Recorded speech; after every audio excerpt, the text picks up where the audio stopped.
이번 한 주도 우리 승리했습니다. 항상 우리 기도를 통해서 하나님의 뜻은 이루어진다. 그런 확신과 믿음이 있길 바랍니다. 그동안 우리는 이제 어떻게 그리스도의 몸인 교회를 세울 수 있는가? 교회란 어떻게 세워지는 것인가? 그것은 다른 것이 아니라 우리 삼위일체 하나님의 완성이신 그 성령과 우리 거듭난 영과 연합된 생활을 할 때 교회가 세워지는 것이다. 그래서 주와 합한 자는 한 영, 그 한 영을 실행할 때, 한 영으로 살아갈 때 우리는 자연스럽게 유기체인 하나님의 교회가 지어지는 줄 믿습니다. 그런 우리가 마지막 시대에 이러한 믿음을 가지고 살아야 되는데, 이 마지막 시대에 우리가 특별히 회복돼야 될 몇 가지 내용들이 있습니다. 우리가 많은 항목들이 있지만 그래도 우리가 이것은 꼭 제대로 알고 주님을 섬겨야 된다. 그 첫 번째는 다른 것이 아니라 하나님의 계시에 대한 이해가 있어야 됩니다. 성경의 모든 말씀은 하나님의 계시죠. 그래서 우리가 하나님의 계시에 대한 합당한 이해가 있어야 되고, 이 두 번째는 아까 말씀드린 것처럼 바로 우리는 하나님과 우리가 연합됐어요. 어떻게 하나님과 우리가 하나님이 우리 안에, 우리가 하나님 안에 있는데 그 연합된 생활을 할 수 있는가? 이것도 되게 중요한 관건이죠. 또 세 번째는 이제 그리스도의 몸인 올바른 교회 생활이 무엇인가? 아까는 조금은 개인적인 그런 요소가 있었다면 우리 이 그리스도의 몸인 교회 생활은 바로 우리가 단체적으로 전부 모두가 하나가 되는 생활이 어떻게 이루어질 수 있나? 이 세 가지 하나님의 계시에 대한 올바른 이해, 하나님과 또 나와 연합된 생활을 어떻게 하는 것인가? 또 세 번째는 그리스도의 몸인 교회 생활이 어떤 모습으로 나타나야 되는가? 이것은 우리가 좀 깊이 알 필요가 있다. 그래서 오늘 첫 번째, 지난번에 했었지만 하나님의 계시에 대한 그런 말씀을 나누겠습니다. 실제로 이 성경 모든 말씀은 진리의 말씀인데, 이제 사도들이 이제 순교한 이후에 이 교회 안에 많은 잘못된 가르침들이 많이 들어오게 되죠. 이단적인 가르침. 그 이유는 이 하나님의 계시에 대해서 분명하지 않았기 때문에 그렇습니다. 하나님의 계시에 대해서. 그래서 하나님의 계시에 대한 분명한 이해가 없으니까 잘못된 가르침들이 교회 안에 많이 팽배하게 됐기 때문에 이제 이 사도 이후에 이 교회의 진리를 수호하고자 많은 사람들이 일어났죠. 말씀을 사랑하고 하나님을 사랑하는 사람들이. 그런 사람들을 지난번에 말했던 교부시대라, 교부시대. 사도시대 이후에 교부시대. 하나님의 진리의 말씀을 수호하는 그런 많은 믿음의 사람들이 일어났는데, 이 교부시대에는 많은 교부가 있지만 특별히 이제는 교부끼리도 서로 싸워요. 우리께 맞다. 하나님 말씀은 이러다. 이게 맞다 갖고 많이 싸우는데, 그 당시 싸우던 여러 가지 주된 내용 중에 지금한 거 많이 다르지만 그 당시에 싸우던 내용은 그리스도, 우리 예수 그리스도에 대한 이해에 대한 문제가 많았어요. 왜냐하면 어떤 분들은 이 예수가 하나님이 아니다. 이렇게 많이 붙잡은 사람도 있었고, 또 한편적으로 또 예수가 사람이 아니다. 사람으로 오신 것은 아니다. 그분이 이렇게 이런 이야기에 그리스도의 어떠한 신성, 하나님의 대심, 인성, 사람 대심에 대한 많은 변론들이 있었어요. 또 교회가 아주 혼탁했습니다. 그래서 나는 그 당시에도 조금 그런 얘기가 있었기 때문에 성경의 말씀을 쭉 보게 되면 그런 이야기가 많이 기록되어 있어요. 요한 1서 2장 22절을 보니까 이렇게 써 있죠. 거짓말하는 자가 누구냐? 예수께서 그리스도이심을 부인한 자가 아니냐? 아버지와 아들을 부인한 그가 저 그리스도니. 그러니까 막 그 초대교회 사도시대 끝에도 이런 가르침이 많았습니다. 여기 보니까 예수께서 그리스도이심을 부인하는 자. 이것은 바로 예수가 하나님, 신성을 부인하는 거예요. 예수님은 하나님이 아니시다. 그분은 이러한 가르침들이 그분은 뭐 하나님이 아니라 좋은 선한 아주 최고의 어떤 도덕적인 성자로서 하나님이라고 인정을 하지 않았습니다. 그런 잘못된 이단절의 가르침이 들어왔고, 또 하나는 요한 1서 4장 2절과 3절에 보면 이로써 너희가 하나님의 영을 알지니 곧 예수 그리스도께서 육체로 오신 것을 시인하는 영마다 하나님께 속한 것이에요. 그러니까 예수 그리스도께서 육체로 오신 것을, 그분은 또 이렇게 사람으로, 진짜 우리 같은 똑같은 사람으로, 다만 죄가 없으시죠. 사람으로 육신을 입고 그분이 오신 줄 믿습니다. 이것을 자꾸만 부인하는 사람들이 많습니다. 그리스도의 신성과 그리스도의 인성을 부인하면 참된 우리가 구원을 받을 수 있지 않습니다. 뭐 그분이 사람으로 오시지 않았다, 그러면 어떻게 그분이 피가 없다면, 그분이 사람이 아니시라면 어떻게 죄 있는 사람을 구속할 수 있겠습니까? 그것은 바로 구속을 반대하는 그런 요소들이 많이 있었기 때문에 그런 다툼들이 많이 있게 됩니다. 이런 가르침으로부터. 그 다음에 두 번째 하는 싸움들은 이제 그분의, 우리 하나님의 삼위일체에 대해서 논쟁이 참 많았어요. 그래서 그 당시만 해도요, 이 교부 시대만 해도, 지금은 우리가 삼위일체 하나님에 대한 이해가 깊죠. 그래서 아버지 하나님, 아들 하나님, 성령 하나님, 우리는 이렇게 성자, 성부, 성자, 성령 하나님이라고 좀 불러요. 근데 그 당시만 해도 하나님과 아버지와 아들에 대한, 하나님에 대한 이해는 있었는데 성령에 대해서는 그냥 그 하나님의 그냥 능력이라고 생각을 많이 해요. 능력. 그 신성한 하나님의 능력, 인격이라고 생각을 많이 하죠. 근데 이제는 우리가 이 시대에는 이제는 그 많이 이것이 하나님 계시가 열려서 우리가 그냥 성령 하나님, 성령을 인정하고 환영하고 의지하고 모셔드리자. 그분은 바로 진짜 인격과 생명이신 하나님인 줄 믿습니다. 그런데 그 당시 교부 시대는 이런 논쟁이 참 많았습니다. 그러니까 그 삼일체 때문에 많은 싸우는데, 그 당시에 교부 시대에 아주 두 큰 파가 있었어요. 하나는 아타나니스파하고 하나는 아리우스파. 서로 아니 삼일체 때문에 많은 싸우는데, 그래서 니케아 종교회의가 325년에 열려갖고 모든 교우들을 다 모아서, 그럼 우리가 교회에 혼탁이 있으니까 우리 정확하게 말씀에 따라서 우리가 이 말씀을 정하자. 그래갖고 그때 여러 가지 여러 가지 회의를 많은 교부들이 모여서 결국 콘스탄틴 황제 중심으로 회의를 열어갖고, 그때 정확하게 이제 그 아리우스는 삼위일체가 조금 이렇게 달랐어요. 그래서 그를 이단으로 정죄하고 아타나니스파를 인정해줘서 우리가 소위 말하는 사도신경의 초안이 그때 만들어졌어요. 니케아 신경이라고 말하는데, 사도신경의 초안이 그때 만들어져서 그것이 조금 발전해서 우리가 지금 고백하고 있는 사도신경이 된 겁니다. 근데 그 사도신경에도 성령에 대한 깊은 이해는 그냥 성령을 믿사오며 이렇게만 나오죠. 그러니까 성령에 대한 좀 더 깊은 이해가 포함되지 않죠. 자, 이제 그러면서 많은 혼돈과 어려움 가운데 있었다. 그래서 우리가 하나님의 계시에 대해서 어떻게 해요? 분명해야 된다. 여러분들이 하나님의 계시에 대해서 분명하기를 주님으로 축복합니다. 그러면 우리가 이 하나님의 계시는 적어도 많죠. 그러나 우리가 적어도 한 5가지, 6가지에 대해서는 확실해야 돼요. 첫 번째는 하나님의 가장 중요한 항목 중에 계시 중에 하나는 하나님의 경륜이 무엇인가? 하나님의 경륜. 성경에 하나님의 경륜이라는 단어가 많아요. 하나님의 경륜이 무엇인가? 이것이 되게 중요하죠. 그래서 우리가 하나님의 경륜이 무엇인가를 확실히 깨달아야 될 줄 믿습니다. 두 번째는 이제 우리 하나님이 삼위일체 하나님이세요. 삼위일체에 대한 올바른 신앙에 대한 계시를 갖고 있어야 된다. 그리고 우리 그리스도의 그 인격과 그분의 역사에 대해서도 분명히 우리가 알아야 된다.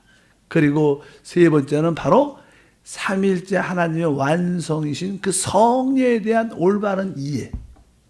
그 다음에는 이제 우리가 말하는 영원한 생명, 영생에 대한 이해가 올바라야 돼요. 보통 요즘에는 그렇지 않지만 영생은 하나님의 영원한 생명이죠. 근데 보통 오래전까지는 그냥 영생하면 사람들이 죽어서 가서 하나님을 누리는 곳, 천당, 이런 생각으로 영생하면 항상 우리 살아있는 하나님의 생명을 말해요. 실제로 그분이 우리 안에 들어오시죠. 근데 보통 잘못 가르쳐서 영생이 사람이 죽어서 가서 복락을 누리는 곳, 이런 생각을 주고 하고요. 잘못되어 있죠, 사실. 하나님의 영원한 생명에 대한 올바른 이해가 좀 필요하다. 그리고 그리스도의 몸인 교회에 대한 올바른 이해가 필요한데, 이런 거에 대한 올바른 계시로 우리가 조성돼야 된다. 말씀을 갖고 있어야 된다. 그래서 오늘은 이 첫 번째 하나님의 영원한 경륜에 대해서 디모데전서 1장 4절에 대한 그런 말이 나옵니다. 신하와 끝없는 족보에 몰두하지 말게 하려 함이라.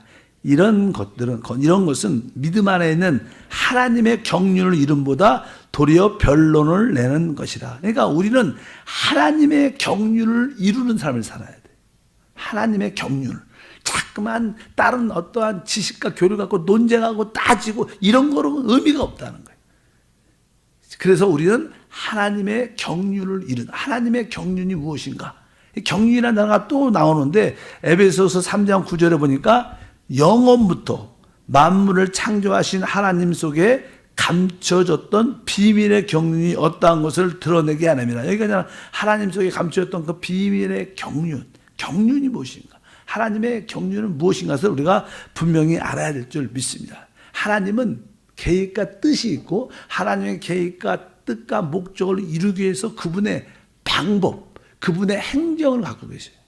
우리나라에도 이렇게 우리나라 이끌 때 행정부라고 행정부가 있잖아요. 뭐 사법부도 있고 여러 가지 있잖아. 그래서 뭐 상권 분리 국회도 있고. 그런데 여기 하나님도 하나님의 뜻과 목적을 이루기 위해서 하나님의 그 행정, 하나님의 경영의 밥을 그것을 하나님의 경륜이라고 그래요.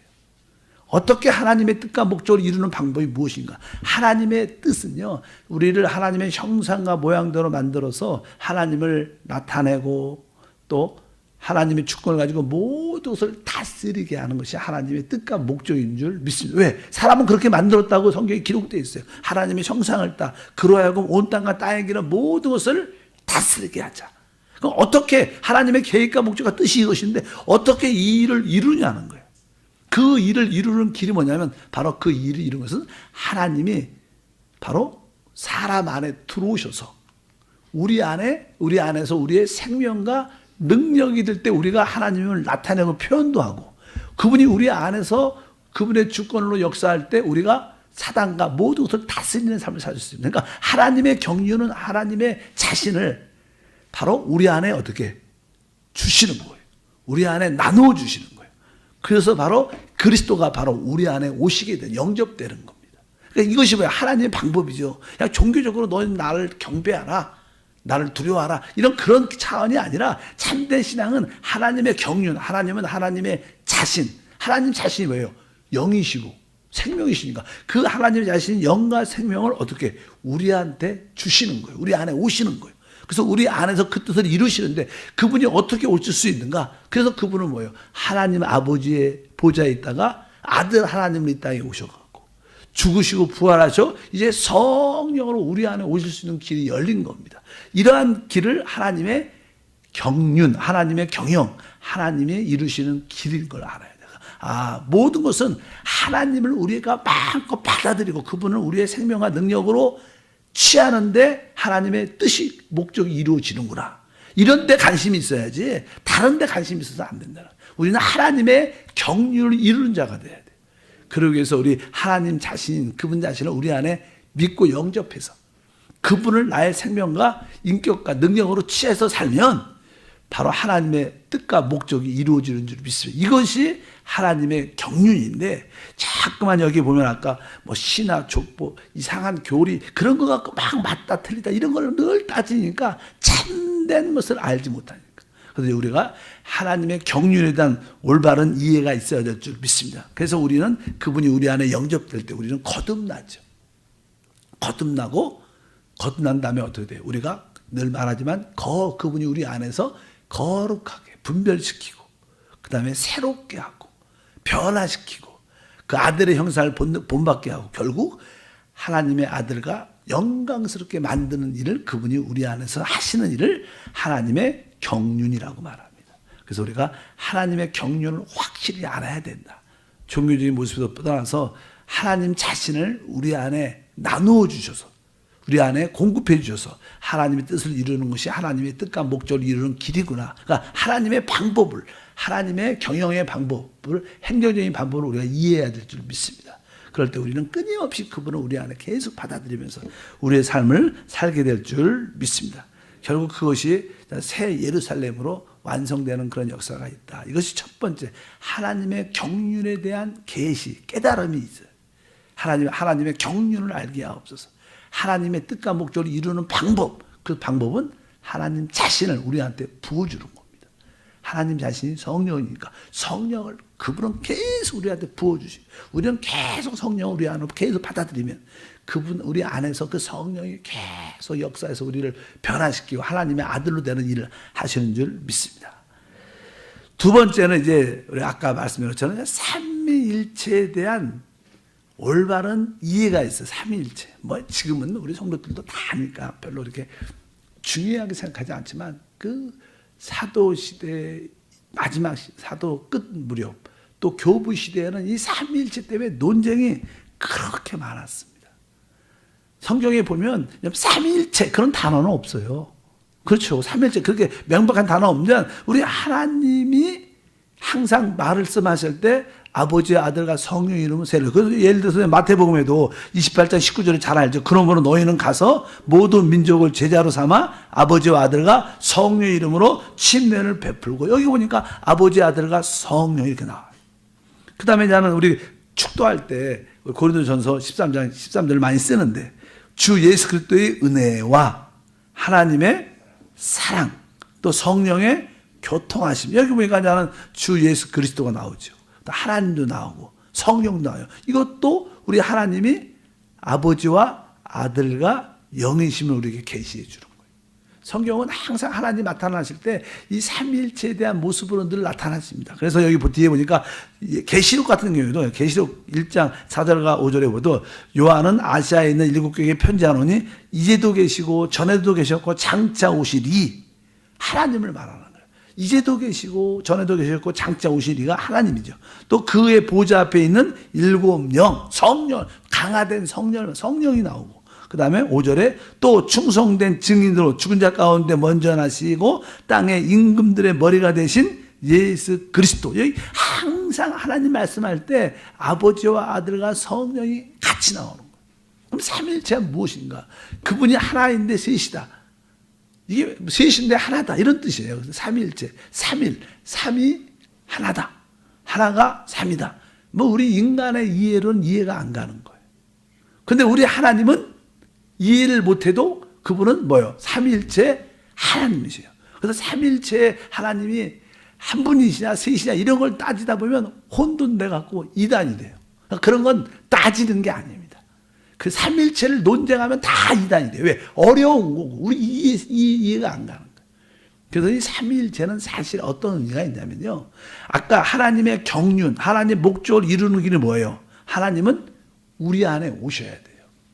우리 안에 오셔야 되는데, 그래서 우리 안에서 뭐가 돼요? 우리의 생명과 인격과 우리의 모든 능력이 돼야 되는데, 그분이 우리 안에 오시려면 그분이 삼위일체가 되셔야 돼. 왜? 그분이 하나님 아버지로만 있다. 어떻게 오셔요? 못 오십니다.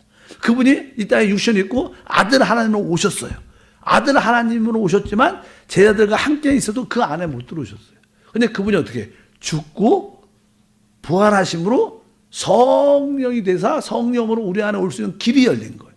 그러니까 사실 삼위일체는 우리가 하나님을 영접할 수 있는 우리의 체험력을 위한 것인 줄 믿습니다. 뭐 따지고 교리적인 공부를 하기 위해서 그분이 삼위일체가 아니라 바로 우리 안에 영접되고 우리 안에 모든 것이 되기 위해서 그분은 삼위일체 하나님이 되셔야 된다. 이렇게 생각하는 게 가장 쉽고 가장 분명한 줄 믿습니다. 이제 삼위일체에 대해서 다시 한 번 말씀드리면 이런 뜻입니다.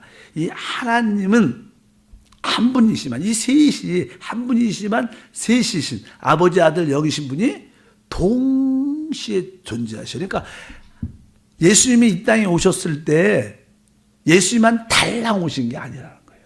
아버지 하나님과 성령도 함께 그 안에 오시는 거예요. 항상 그분은 함께 계십니다. 또 분리되고 나누어질 수도 없어요. 항상 그러니까 나를 본 자는 아버지를 보았다. 그러니까 항상 하나님이 계신, 아들이 계신, 성령이 계신 곳에는 다 누가 계세요? 같이 있는 거예요. 그래서 상호 내재. 따라할까요? 상호 내재. 그분은 이렇게 구별은 되지만 분리는 되지 않는다. 하나님은 그런 분이죠. 그래서 항상 삼위일체 그분은 이렇게 아버지, 아들, 성령으로 구별을 할 수 있지만 분리될 수 없어요. 그분은 삼위일체는 서로 내재하셔요. 그러니까 한 분이 오시는 게 아니라 그 누구가 오실지라도 항상 같이 오시는 거예요. 같이. 그것을 삼위일체라고 설명하면 가장 쉽지 않을 것 같아서 이런 문제가 많이 있기 때문에 우리가 이런 계시에 분명해야 나중에 혼돈이 있지 않죠. 종종 여호와의 증인도 그렇고 이 성령에 대한 이해가 하나님이란 그런 개념이 별로 없어요. 그냥 능력이라 생각하는 그런 이단적인 교회들도 많죠. 아직까지 삼일째 분명하지 않아서. 그러나 우리 성교 우리의 하나님의 계시는 바로 삼위일체 하나님인 줄 믿습니다. 서로 상호 내조하시고 혹시 사역에 대한 구별이 있어도 분리될 수 없는 바로 그런. 근데 그분의 진정한 삼일체의 의미는 그분이 우리 안에 오시기 위해서 그분은 삼일체 하나님이 되셔야만 된다. 이것이 실제적인 우리의 체험인 줄 믿습니다. 시간을 한 가지만 더 하면 세 번째는 우리 그리스도에 대한 어떠한 인격과 그분의 역사에 대한 것. 이 사역은 그냥 우리 하나님에 대한 그리고 그냥 그리스도의 역사. 우리 그리스도는 만유십니다. 만유. 성경은 그런 말씀이 많이 기록되어 있어요. 에베소 1장 23절에 교회는 그의 몸이니 만물 안에서 만물을 충만케 하신 이의 충만이니라. 그러니까 교회는 그의 몸, 그리스도의 몸인데 이 그리스도는 뭐예요? 만물을 충만케 하는 이의 충만이다. 이렇게 말씀하니까 이 그리스도는 만유라는 것은 모든 것, 특별히 모든 사람을 말합니다. 이 그리스도는 만유 안에 계시고 만유십니다. 그러니까 그분은 모든 것이 되기 때문에. 근데 이 우주의 중심은 그리스도입니다. 그리스도가 모든 것의 중심이고 핵심이 되는 것을 우리가 이해를 해야 돼요. 성경은 아주 거기에 대해서 강하게 말하죠. 예를 들어서 우리 골로새서 1장 18절에 보면 그는 몸인 교회의 머리시라. 그가 근본이시요 죽은 자들 가운데 먼저 나신 이시니 이는 친히 만물의 으뜸이 되는. 그분은 이 우주의 모든 만물의 사람의 으뜸이 되시는 분입니다. 우리가 만물의 으뜸. 여러분들은 그리스도를 생활 가운데 뭘 체험해야 돼요? 으뜸. 첫 번째로 체험해야 된다. 그러니까 여러분들이 축복을 받았다. 그럴 때 결론이 뭐예요? 으뜸이신 그리스도가 주신 거야. 이렇게 고백을 하는 게 맞다는. 그분 모든 일에 으뜸이 되셔야 돼요. 근데 여러분들이 고난을 당한다. 그럴 때 오직 주님밖에 없다. 모든 상황 가운데 고난이든 축복이든 그냥 평범한 삶이든 항상 우리의 삶은 그리스도가 으뜸이 되는 거야. 우리가 고난을 받아도 왜 고난이 왔는가? 그리스도의 으뜸임을 알기 위해서. 왜 축복을 주셨는가? 그리스도만이 으뜸이시구나. 이 그리스도가 으뜸인 것을 체험하는 것이 신앙이고 개인적으로도 그리스도가 으뜸이고 이 우주에서도 이 만유에서도 그리스도가 으뜸이에요. 여러분들은 모든 삶에 내가 중심이 되면 안 됩니다. 사람이 중심이 되면 안 됩니다. 바로 우리는 하나님 그리스도가 중심이 돼야 됩니다. 세상에 많은 정부들이 국민 중심이라고 잘 되는 나라 별로 하나님 중심이 돼야 돼요. 원래는 그래요. 그리스도가 중심이 되면 우리 모두가 그리스도를 중심으로 하나가 될 수 있죠. 국민들. 어쩌든지 오늘 말씀에 그리스도의 그분의 인격, 그분이 모든 것을 창조하셨고 바로 그분이 모든 만물의 으뜸이시다. 그래서 여러분 삶 가운데 어떤 상황 가운데 있어도 그리스도를 으뜸으로 확실히 체험하고 그래서 우리가 주 예수 그것은 뭐예요? 주 예수 당신만이 으뜸이십니다. 당신이 나의 모든 첫 번째이십니다. 이런 고백을 하게 될 때 우리의 신앙생활이 함께할 줄 믿습니다. 그래서 그분은 이 으뜸이 되기 위해서 죽으시고 부활하시고 승천하시고 살려주는 영이신 성령을 우리 가운데 찾아오신 것입니다. 여러분 삶 가운데 그런 분명한 계시가 있기를 축복합니다. 하나님 아버지 감사합니다. 한 주를 승리했습니다. 날마다 그리스도의 승리를 우리 것으로 취합니다. 오늘 다시 한번 우리 모든 성도들 하나님의 계시에 대해서 분명하게 하시고 또 하나님과 우리가 연합됐는데 그 연합된 생활에 대한 분명한 생활이 있게 하시고 또 교회 생활이 어떻게 이루어지는지 분명히 알게 도와주셔서 하나님의 영광과 축복을 누리게 하옵소서. 오늘도 이 성전 가정에서 새벽을 깨우는 모든 자들에게 그 하나님의 완성이신 그 성령으로 풍성케 하시고 성령을 따라 기도하게 하옵소서. 주 예수 이름으로 기도함.